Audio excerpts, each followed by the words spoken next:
ang bagong James Santos' Channel.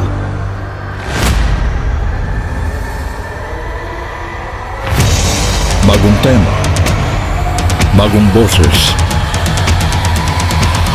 may komentaryo ng Iglesia ni Cristo.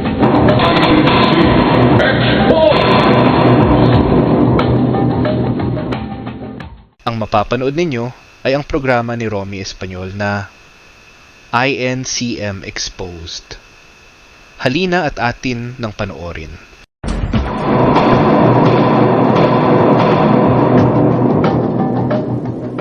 Walang takot sa pagbubugga ng mga katiwalian sa Iglesia ni Cristo ni Manalo.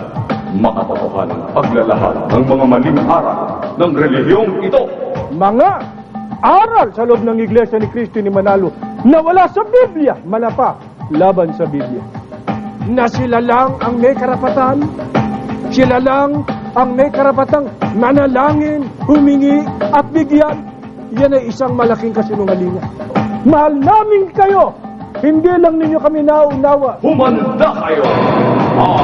INCM Exposed!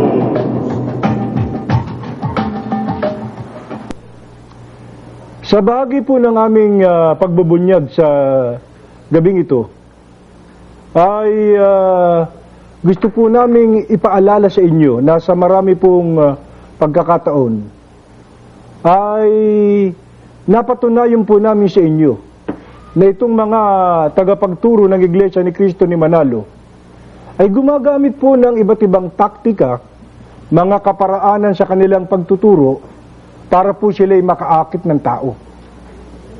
At hindi lamang sa punto na makaakit, kundi pati yung mga naakit na ay mapamalagi nila sa kanilang samahan. Yang paraan po ng kanilang mga pagtuturong yan, tandisan po namin sinasabi sa inyo na ginagamitan nila ng mga taktika. Mga pagtuturo na lihis sa tunay na ipinapahayag ng Biblia. At kung natatandaan pa nyo mga kababayan sa mga nagdaan po nating pagtalakay, dun lamang sa Apokalipsis 7:2 hanggang 3 ay napatunayan po namin sa inyo na ang kanilang ginagawang pagtuturo ay talagang ginagamitan nila ng taktika, lihis sa tunay na ipinapahayag ng Biblia. Sapagkat dun po sa Apokalipsis 7:2 hanggang 3 ay meron pong banggit doon na anghel na magtatatak, na yun daw si Ginoong Felix Manalo, at may kasama po siyang magtatatak, na yun daw ang mga ministro sa Iglesia ni Cristo ni Manalo, at yung mga tinatakan nila na mga alipin ng Diyos, yun daw ang bumubuo naman sa samahan ng Iglesia ni Cristo ni Manalo, mga kababayan. Pero napatunayan po namin sa inyo na yung paraan ng pagtuturong yun, isa lang sa kanilang taktika. Katunayan, wala pong katotohanan yung turong yun Na di umano yun daw mga natataka ng anghel na binabanggit ay ang Iglesia ni Cristo na nagmula sa Pilipinas. Tinatakan ang mga alipin ng Diyos. Bukong-buko po naman natin, di po ba? Nang ituloy po natin ang basa sa talatang 4, hindi po sila tinutukoy, kundi mga anak ni Israel, na may bilang pa nga na 144,000. Kita nyo na mga kababayan. At hindi lang yan, meron pa doon sa Isaiah 41, 9 hanggang 10, na may binabanggit na hinawakan at tinawag mula sa mga wakas ng lupa. Na ayon po sa kanila, yun daw, hinawakan at tinawag na yun, sa katuparan daw ay si Ginoong Felix Manalo, na kinikilala nilang sugo, mga kababayan, at ang panahon daw, na katapat nung banggit na mga wakas ng lupa, kasabay nung digmaang naganap nung 1914, na tinatawag na First World War. Na ayon po sa kanila, ang katuparan ng hulang iyon na may kinalaman sa piniling lingkod na hinawakan at tinawag mula sa mga wakas ng lupa ay si Ginoong Manalo, sapagkat yun daw panahon ng mga wakas ng lupa, ang kaalinsabay nun sa petsa sibiko o kalendaryo ng tao, 1914. 1914 daw nangaral at doon din lumitaw ang Iglesia ni Cristo ni Manalo, kaya halal daw si Ginoong Felix Manalo. Pero ano po ating napatunayan? Tinalakay na po natin yan eh. Nagre-review lang tayo ngayon eh. Napatunayan natin mga kababayan, yung sinasabing pahayag na mga wakas ng lupa, hindi po panahon yun. Sapagkat niliwanag po ng sitas, tinawag kita mula sa mga sulok niyaon. Yung po bang salitang sulok panahon po ba yun o dako? Kaya kitang-kita po natin ay ang mga taktika ng pagtuturo ng Iglesia ni Cristo ni Manalo. Kaya mga kababayan, lalo na kayong mga kaanib sa Iglesia ni Cristo ni Manalo, hindi ba kayo natatawagan ng pansin? Sa bagay, mga kababayan, telling you frankly, marami na pong nakapupuna sa paraan o taktikang ito ng pagtuturo ng Iglesia ni Cristo ni Manalo. Katunayan po ay meron po kaming ilalantad ngayong gabi, mga kababayan, nakaanib mismo sa Iglesia ni Cristo ni Manalo na nakapuna sa sistemang ito ng pagpapahayag ng mga tagapagturo ng Iglesia ni Cristo ni Manalo na yung pahayag ng Biblia, mga kababayan, nababago nila sa pamamagitan ng sariling pagbibigay ng interpretasyon. Ano po ang katunayan ng aming bagay na ipinahayag? Meron nga bang mga kaanib sa Iglesia ni Cristo ni Manalo na napupuna na ang taktikang ito sa pagtuturo nitong mga tagapagturo ng Iglesia ni Cristo ni Manalo? Sino pong isa sa mga kaanib nila na nakahalata at nakabuko sa paraan ng kanilang ginagawang pagpapahayag na ginagamitan po ng masamang taktika? Tingnan po ninyo. Ito po ay sinipin natin mula sa kanilang babasahing pasugo. Ito po ay lumabas noong Disyembre 1973. At ganito po ang ating mababasa, mga kababayan. Babasahin ko lang po sa inyo. A letter from Brother C.E. Ringwood. I would like to draw your attention to the open letter from an English brother which appeared in the May Pasugo. In the editing of that letter, there were some changes made, but the effect was to change the meaning of what I was trying to say. Some English people have already been shown this article by our brethren, and it is causing me some embarrassment.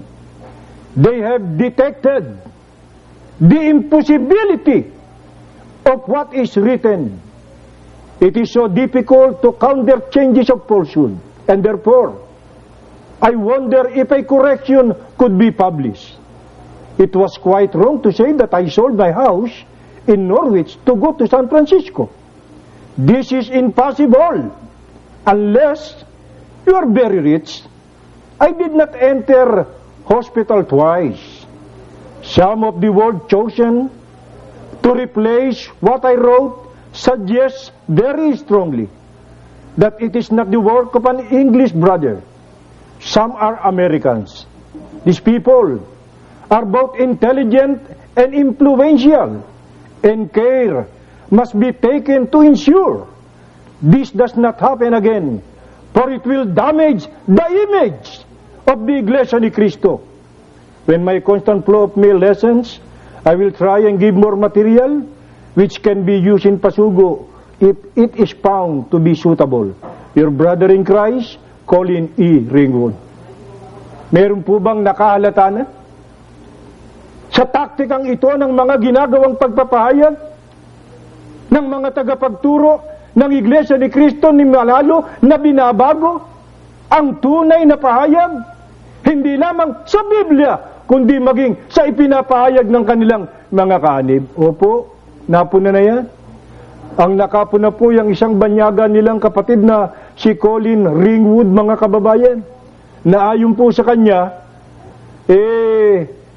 nung basahin ng mga kaibigan niya at mismong siya, yung bagay na kanyang ipinahayag sa mga tagapagturo ng Iglesia ni Cristo ni Manalo, na inilathala naman sa babasahing pasugo, ay napansin niya na may ginawa pong pagbabago sa bagay na kanyang ipinahayag. Na iniiba, mga kababayan, kung ano yung kanyang sinabi o pinahayag. Ginawa yung ikangay pagkalikot, ginawa yung pagbabago, na hindi naman niya sinabi, sinabi daw niya. Kaya sabi nga niya, ito anya'y nagdudulot sa akin ng pagkapahiya. At totoo nga naman yun, mga kababayan, kaya nga siya'y pinagtatawanan Dahil dun sa mga nabasa po sa lathalaing ito, na kuno'y sinabi nitong si Colin Ringwood. Gaya nung ikangay, nagbenta raw siya ng bahay sa Norwich para makapunta sa San Francisco. At iba't iba pa. Kaya sabi niya, imposible yung nalathalang yan. Kaya ang panawagan nyo, panawagan niya sa kanila, correct nyo yan. Ayusin nyo yan, tama ninyo yan. Sapagkat yun yung nagdudulot nga sa kanya ng malaking kahihiyan. Anong kanyang payo sa mga tagapagturo ng Iglesia ni Cristo ni Manalo? Abay, mag-ingat kayo. Sapagkat masisira ang imahe ng Iglesia ni Cristo sa ginagawa ninyo. Kaya ano po ang ating napatunayan, mga kababayan? Yan nga po. Hindi lamang ang binabago, yung mga tunay na pahayag na nakasulat sa Biblia, ang pagbabago'y gumagawa ng sariling interpretasyon nila, kundi maging sa pahayag ng kanilang mga kaanib, binabago ang mga pahayag. Nililikot ang mga sinasabi ng kanilang mga kaanib. Bakit? Gusto nila'y mapaganda. Yung ikangay kanilang mga inililitala. Paimbabaw ang ganyang uri ng gawain. Kaya kayo tinatawagan ng pansin. Maging ng mga kaanib ninyo na hindi nyo dapat gawin yan sapagkat yan ang sisira ng imahe ng Iglesia ni Cristo ni Manalo. Kahit sinasabing nilang halal daw, may pahayag ang hula, natupad daw ang hula na sila'y may kahalalan, huwag po kayong maniwala sa ganyang mga diga na sila po'y may kaalalan sapagkat malimit po na ating napatunayan na yung kanilang sinasabing kaalalan sa kanila lang galing. Hindi yan ang pahayag ng Biblia. Gaya ng aming ipinaliwanag sa inyo. Kaya yung pinagsasasabi nilang sila daw ay halal, sila daw ay merong kahalalan, hindi po totoo yan. Kaya bilang pangwakas na pahayag na gusto kong iwan sa mga tagapagturo ng Iglesia ni Cristo ni Manalo, tunay ba na kayo'y may kahalalan? Kahalalan nga ba yan? O kahangalan? Muli po, marami pong salamat sa inyong pakikinig. Ito po ang inyong lingkod, Brother Romy Espanyol. Hanggang sa muli.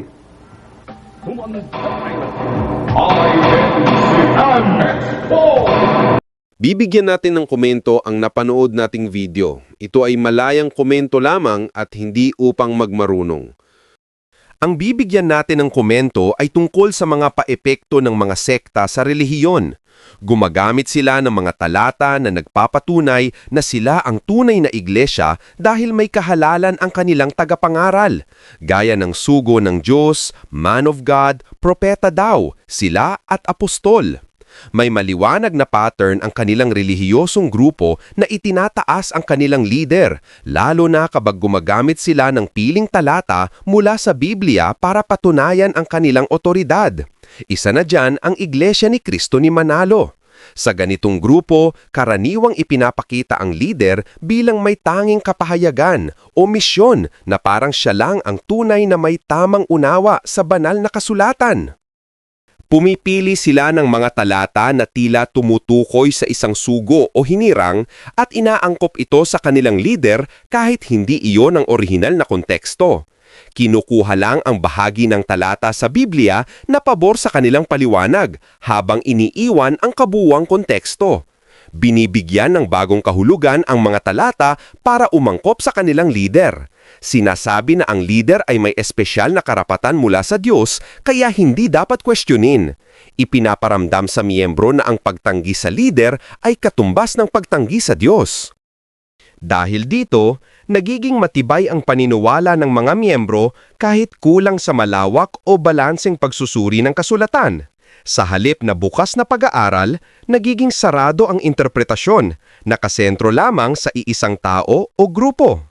Sa kabuuan, ang ganitong paraan ay hindi simpleng pagtuturo lang ng relihiyon, kundi isang sistemang umaasa sa kontrol ng interpretasyon at pagpataas ng autoridad ng lider gamit ang relihiyosong teksto bilang pangunahing batayan ng impluensya. Kaya mag-ingat kayo sa ganitong mga iglesia. Kung nagustuhan ninyo ang napanood ninyong video, please like, share, and comment. At maraming salamat sa inyong suporta.